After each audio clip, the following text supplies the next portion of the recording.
chief instructor here at Apex Karate Performance. And when we're talking about how to improve our kata, how to improve our movement and make our movements more efficient, part of that is learning how to use our body more efficiently or more effectively.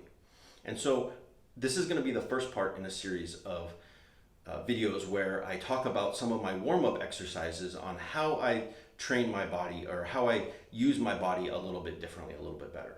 And the first one of these today I'm going to cover is my shoulders. Okay, so the first exercise that we're going to go over for the shoulders is isolating the movement so that we can learn to use each shoulder independently, or so that they can function independently of the rest of the body.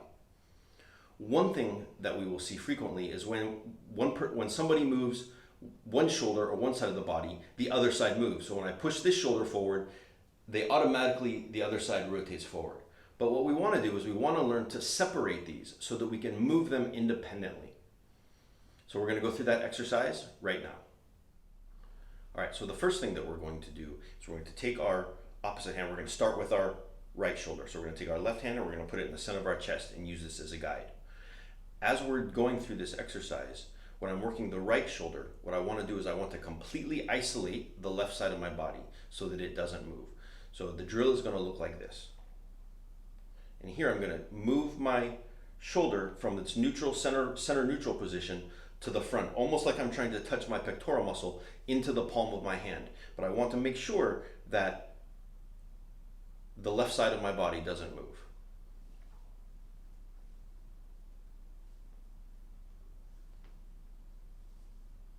Okay, and then I'm going to switch to the left side. So I'm going to take my right hand and place it in the center.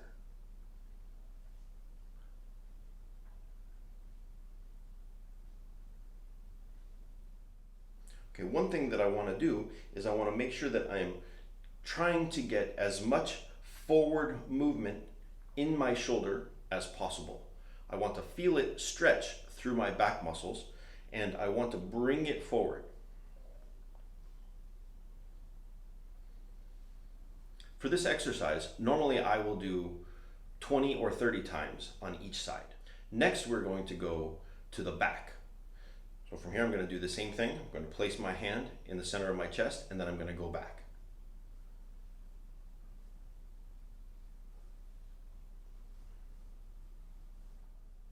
And now for the left side.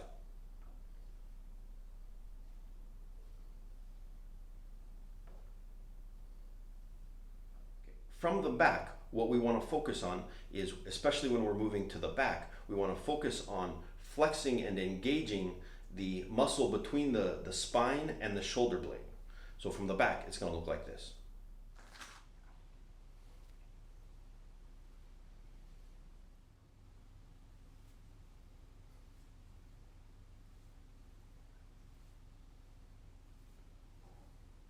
All right, some areas to be cautious about or to be aware of is we want to ensure that we're isolating the shoulder, so we don't want the hand to be kind of flailing out in space. One thing that I like to do is I like to keep my palm touching my body here as I'm moving it forward so that I know that I'm not letting my hand move out in space.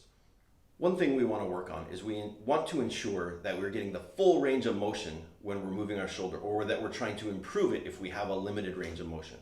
In the beginning, this movement may be something that you're not accustomed to, moving your shoulder, so you may not be able to move it very much. But one thing that I see is just a little twitch back and forth. We want to try and stretch and engage the back muscles as much as we can to push our shoulder, to pull our shoulder forward.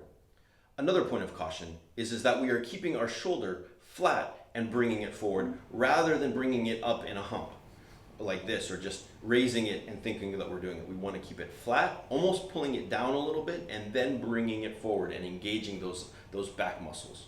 The same thing moving backwards. Sometimes it's easy to just shrug our shoulder and think that we're doing it, but we actually want to keep it here and pull it to the back so that we're really getting those back muscles engaged. All right, so today we went over one of my favorite shoulder exercises on how to help me work my body independently, how to work my shoulders independently to become able to move my body more efficiently. So if you have any questions or comments, drop them down below. Now go get to work, and we'll see you out there.